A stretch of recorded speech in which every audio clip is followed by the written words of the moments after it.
जय श्री राधे दोस्तों, केपी की वाणी चैनल में आपका स्वागत है। माता रानी का आशीर्वाद पाने हेतु कमेंट में जय माता दी अवश्य लिखे।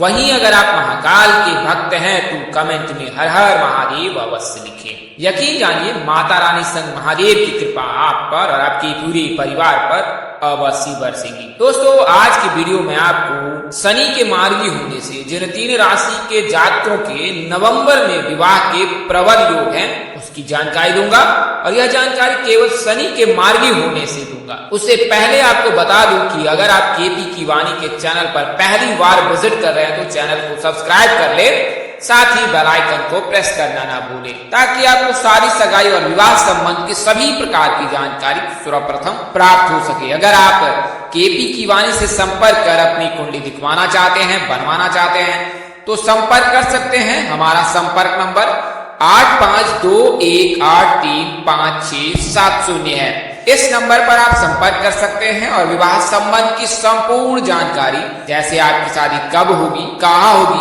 कैसे होगी, किससे होगी, किस दिशा में होगी, कितनी दूरी पर होगी, किस नाम से होगी, किस राशि से करनी चाहिए, जीवन साथी का रंग रूप स्वरूप स्वभाव और उनका करियर कैसा रहेगा, आपका करियर कैसा रहेगा। अगर आप लव मैरिज करना चाहते हैं तो माता पिता की सहमति मिलेगी कि नहीं मिलेगी, ससुराल में घर द्वार कैसा होगा, सास ससुर का स्वभाव कैसा होगा, पति कितना पढ़ा लिखा होगा, पत्नी कितनी पढ़ी लिखी होगी, ये तमाम तरह की जानकारी अब आप केपी की वाणी से प्राप्त कर सकते हैं। और इसके लिए मामूली शुल्क ली जाती है, जिसे आप मेहनत आना समझ सकते हैं। तो संपर्क नंबर हमारा डिस्क्रिप्शन बॉक्स में भी दिए गए हैं और वीडियोज में भी हैं, तो वहां से भी नोट कर सकते हैं। ऐसे जातक जिनकी शादी तय हो चुकी उन्हें मैं सलाह दूंगा कि आप अपनी कुंडली मिलान करा ले, और इससे आपके वैवाहिक जीवन जो है वो सुख में अवश्य बीतेंगे, क्योंकि नारी दोष और भकुर दोष लगने पर विवाह करते हैं तो वैवाहिक जीवन में परेशानी आती है। तो आइए अब वीडियो में आगे बढ़ते हैं। तो जैसा मैंने आपको बताया कि शनि के मार्गी होने से जो है ये संयोग बनेंगे जो 3 राशि के जातकों के लिए विवाह के प्रबल योग बनाएगा। इससे पूर्व इन राशि के जातकों के विवाह के योग बिल्कुल नहीं है, 0 के बराबर है, और अब तक जो भी जातक के शादी हुए हैं उनमें ये शामिल नहीं है। तो आपको स्वयं ही पता चल गया होगा कि ये राशियां कौन कौन सी है और ये नाम कौन से हैं। आइए उसके बारे में मैं विस्तार से बता देता हूं। तो शनि जो है वो न्याय की देवता है। जो व्यक्ति अच्छा कर्म करता है अपने जीवन में उसे अच्छा फल ही मिलता है, और अगर कोई व्यक्ति बुरा कर्म करता है, बुरे कार्य में लिप्त रहता है तो उसका कार्य भी, उसका अंजाम भी बुरा ही होता है, और उसके साथ शनिदेव वैसा ही व्यवहार करते हैं जैसा वो अन्य के साथ करता है या करते हैं। तो शनिदेव को न्याय के देवता माने गए हैं, और नवग्रहों में सबसे जो है ऊपर उनको माना गया है, यानी 9 ग्रहों में सबसे ऊपर उनको माना गया है। सूर्य देव के साथ इनकी बनती नहीं है, किंतु शनिदेव न्याय के देवता हैं, अतः किसी को भी बेवजह परेशान नहीं करते हैं। व्यक्ति अपने कर्मों के अनुसार उस फल का भागी होता है, उस समय फिर शनिदेव उसके अनुरूप ही फल देते हैं। तो जैसा कि आपको पता है वर्तमान समय में वो 3 राशियां हैं जो शनि के 7.5 से पीड़ित हैं, और 2 ऐसी राशियां हैं जो शनि की ढैया से पीड़ित हैं। और ये जो शनि की ढैया है या 7.5 है वो किस प्रकार से, आइए उसके बारे में विस्तार पूर्वक जानकारी जान लेते हैं। 7.5 का अंतिम चरण 29 मार्च 2025 तक है, और इसके पश्चात मकर राशि के जातक जो इसे मुक्त हो जाएंगे। वहीं कुंभ राशि के जातक दूसरे चरण से गुजर रहे हैं, और दूसरे चरण का प्रारंभ 17 जनवरी 2023 को हुआ है, और 29 मार्च 2025 को दूसरा चरण समाप्त होगा, और उसके पश्चात तीसरा चरण प्रारंभ होगा। और प्रथम चरण जो है वो मीन राशि के जातकों पर गुजर रहा है। मीन राशि के जातक का जो 7.5 है वो 2030 तक रहने वाला है। ऐसे जातक जिन्होंने पूर्व में अच्छे कर्म किए होंगे तो शनिदेव की कृपा से उनके जीवन में तरक्की उन्नति की राह प्रशस्त होगा, अन्यथा आपको भी परेशान रहना पड़ सकता है। तो 3 चरण में जो है 7.5 गुजरता है, 2.5 साल का एक चरण होता है, और 3 चरणों में मानसिक, शारीरिक, आर्थिक परेशानी होती है जातक को। कभी कभी जातक पूरी तरह से नष्ट भी हो जाता है, उसका नाश भी हो जाता है, सारी संपत्ति उसकी बिक जाती है। वो परेशान रहता है, ये तब होता है जब साढ़े साती प्रबल रहता है। तो आपको बता दें कि जीवन चक्र में अगर कोई व्यक्ति 60 वर्ष की आयु तक जीता है या 70 वर्ष की आयु तक जीता है तो उसके जीवन में 2 बार कम से कम जो है साढ़े साती अवश्य आती है।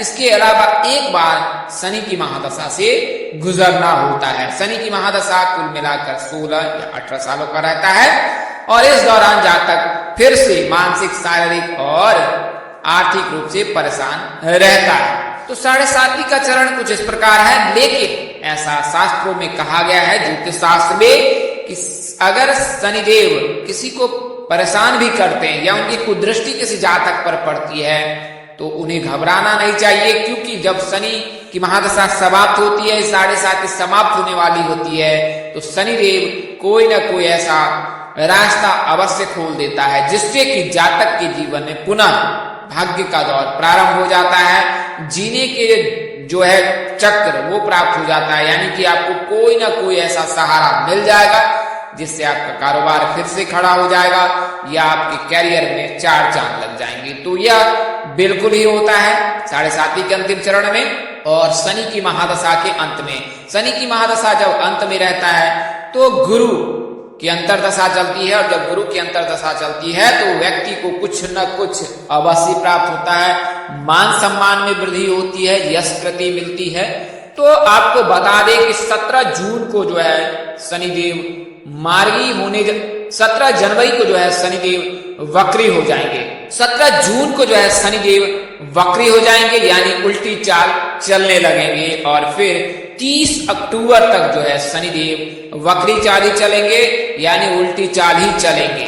तो इस दौरान कई जातक परेशान रह सकते हैं, उनके काम बिगड़ सकते हैं। अगर उन्होंने कुछ सोच रखा है तो उस काम में उन्हें असफलता मिल सकती है, उनके काम नहीं बन सकते हैं। तो अगर आपने कुछ प्लानिंग भी किया है आने वाले समय में तो अभी फिलहाल के लिए उसे टाल दे, और 17 जून से लेकर 30 अक्टूबर के मध्य तक कोई भी शुभ कार्य ना करें। अगर करते हैं तो उससे पहले दिशाशूल, राहु काल और ज्योतिष का संज्ञान अवश्य ले, और उसके पश्चात ही इस कार्य को करें तो आपको अवश्य सफलता मिलेगी। आइए अब मैं आपको कुछ उपाय बता देता हूं। तो शनिदेव न्याय के देवता है। कई ऐसे लोग हैं जो उन्हें ऐसा सोचते हैं कि शनिदेव हमेशा प्रताड़ित ही करते हैं, परेशानी करते हैं, तो ऐसा बिल्कुल नहीं है। वो स्वयं देवता है, न्याय के देवता है, उन्हें पता है किसके साथ क्या करना है।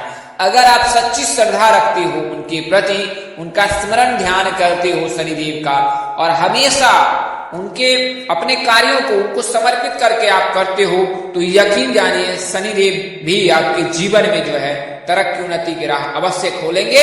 अगर आप नकारात्मक भाव से उन्हें याद करते हैं, स्मरण करते हैं और यह कहकर आप कार्य करते हैं कि कहीं शनिदेव इस कार्य में विघ्न बाधा ना पैदा कर दे, तो बिल्कुल आपको ऐसा हो सकता है। अन्यथा शनिदेव बेहद ही दयालु है, और जो भक्त सच्ची श्रद्धा से शनिदेव की प्रार्थना याचना करते हैं उनकी मनोकामना अवश्य पूर्ण होती है।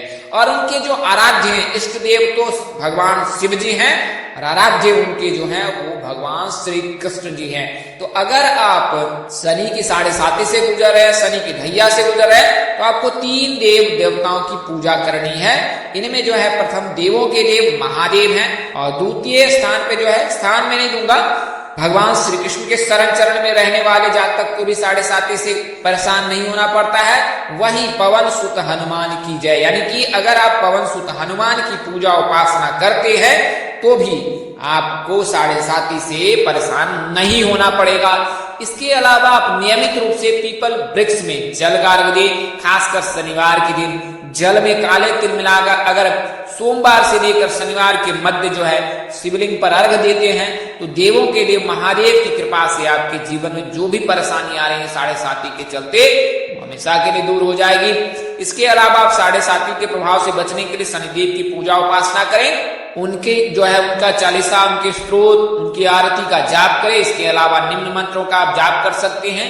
नीलांजन समाभासम रविपुत्रम यमाग्रजम छाया मार्तंडे संभुतम तम नमामि शनेश्वरम। तो इस मंत्र का आप जाप कर सकते हैं। उसके अलावा जो बीज मंत्र है ओम श्री शनेश्वराय नमः, इस मंत्र का भी आप जाप कर सकते हैं। इससे शनि का प्रभाव जो है, शनि दोष का प्रभाव वो कम हो जाता है और शनिदेव इससे प्रसन्न होते हैं।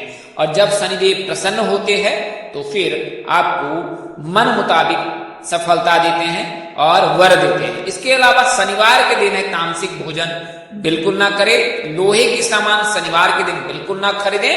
इसके अलावा शनिवार के दिन काले चीजों का अगर आप दान करते हैं तो यह अति उत्तम माना जाएगा। आप काले चीजों में जैसे कि छतरी, जूते, इसके अलावा काले तिल, सरसों के तेल आदि चीजों का आप दान कर सकते हैं, तो इससे शनिदेव प्रसन्न होते हैं। तो 30 अक्टूबर को जो है शनि मार्गी हो जाएंगे। वर्तमान समय में शनि वक्री हो जाएंगे। तो 30 अक्टूबर को जो शनि मार्गी होंगे कुंभ राशि के जातकों के लिए भाग्य का दरवाजा खोलेगा। कुंभ राशि के जातक जो अभी परेशान हैं उन्हें परेशान नहीं होना पड़ेगा। और नवंबर और दिसंबर इस राशि के जातक के लिए तो भाग्य के दरवाजा खोलने जैसा रहेगा। शनिदेव की कृपा इन जातक पर अवश्य बरसेगी। तो वो 3 भाग्यशाली राशियां कौन कौन सी है आपको बता दूं। ये राशियां हैं, प्रथम राशि जो है वो कुंभ राशि है, द्वितीय राशि मकर राशि है और तृतीय राशि जो है वो मीन राशि है। तो इन 3 राशि के जातकों के लिए विवाह के प्रबल योग बनाएगा। इसके अलावा अन्य राशियों के भी विवाह के योग बन रहे हैं। तो आइए इसके बारे में विस्तार से जानते हैं। तो कुंभ राशि के जातक जो है उनका नाम अक्षर एस से शुरू होता है। इनके आराध्य शनिदेव है राशि स्वामी और आराध्य देव जो है देवों के देव महादेव है। इनके लिए अनुकूल दिशा जो है वो पश्चिम है और शिव जी की पूजा करने से इन्हें भाग्य का साथ अवश्य मिलता है। बात करें दिशा की तो दक्षिण दिशा में आपकी और पश्चिम दिशा में विवाह के योग बन रहे हैं। जो दूरी है वो राशि से निर्धारित की जाती है। कुंडली में जीवन साथी के भाव में जो भी राशि उपस्थित होगी उसके अनुसार से दूरी निर्धारित की जाएगी। आपको बता दें नाम, तो नाम जो है PRA नाम के जातक से आपकी परिणय सूत्र में बनने के प्रबल योग। आइए मैं आपको मकर राशि की जानकारी देता हूं। तो मकर राशि के जातक के राशि स्वामी जो भी हैं वो शनिदेव ही हैं और इनके जो आराध्य देव हैं वो महादेव ही हैं। यानी कुल मिलाकर कहे तो मकर राशि और कुंभ राशि के जो जातक हैं उनके राशि स्वामी और आराध्य देव एक है। तो अगर आप मकर राशि के जातक हैं तो आपके विवाह के योग जो है दक्षिण पश्चिम में बन रहे हैं। इस दशा में आपकी शादी हो सकती है और इनका नाम अक्षर ख और ज से होता है। इनके लिए जो है अनुकूल दिशा वो दक्षिण है और इनके लिए भाग्यशाली जो रत्न है वो नीलम है और भाग्यशाली रंग आसमानी है। बात करें दिशा और दूरी की तो दक्षिण और पश्चिम अधिकतम 80 किलोमीटर दूरी हो सकती है। बात करें नाम की तो P नाम के जातक, G नाम के जातक, S नाम के जातक, R नाम के जातक और H नाम के जातक के लिए प्रस्ताव आ सकता है विवाह का और इनमें से किसी एक जातक के साथ आप परिणय सूत्र में बंध सकते हैं। कन्या और कुंभ राशि के जातकों से विवाह करना आपके लिए श्रेष्ठकर होगा। आप शिव जी की पूजा उपासना करें, आपकी जो भी मनोकामना है वो अवश्य ही पूरी होगी। अगली जो राशि है वो मीन राशि है। तो मीन राशि के जातक के लिए भी विवाह के प्रबल योग बनेगा। जब के लिए जो महीना है वो थोड़ा सा कष्टदायक नहीं रहेगा तो आपकी हर मनोकामनाएं अवश्य पूर्ण होगी।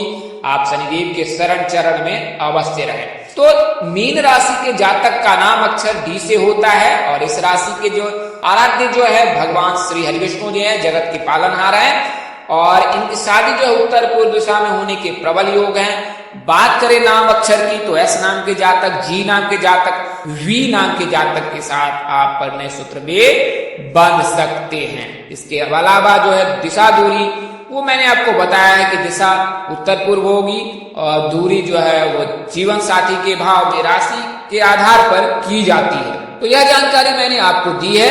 3 राशि के जातकों के शनि के मार्गी होने से विवाह के योग नवंबर महीने में प्रबल होंगे। इसका अर्थ यह नहीं है कि अन्य राशि के विवाह के योग नहीं बनेंगे। यह मैंने आपको केवल शनि के मार्गी होने से विवाह के योग जो बनेंगे उसकी जानकारी दी है। तो ज्योतिष पंचांग और ग्रह राशि परिवर्तन के आधार पर आपको यह जानकारी दी गई थी। हमारा उद्देश्य महज आपको सूचना पहुंचाना था, आप इसे सूचना हेतु लें। इसके अतिरिक्त अगर आप इनको मानते हैं, अपनाते अथवा उपयोग करते तो इससे पहले अपने नजदीक के किसी प्रकांड पंडित अथवा ज्योतिष से अवश्य संपर्क करें। इस तरह के अन्य वीडियो देखने के लिए हमारे साथ बने रहे। माता रानी की कृपा से आपके चेहरे पर हमेशा मुस्कान बनी रहे, आप परिवार स्वस्थ एवं सुखी रहे। इन्हीं शुभकामनाओं के साथ आपसे विदा लेता हूँ कि जल्द एक नए वीडियो और एक नई जानकारी लेकर आपके समक्ष हाजिर होऊंगा। तब तक के लिए इस नाचीज दोस्त को इजाजत दे। आप जहां रहे मस्त रहे, स्वस्थ रहे, व्यस्त रहे। माता रानी की असीम कृपा आप पर बरसती रहे। परमपिता परमेश्वर आपको सद्बुद्धि, सत्मार्ग और आगे बढ़ने की शक्ति दे। नमस्कार, जय श्री राम दोस्तों, जय श्री कृष्णा, जय माता।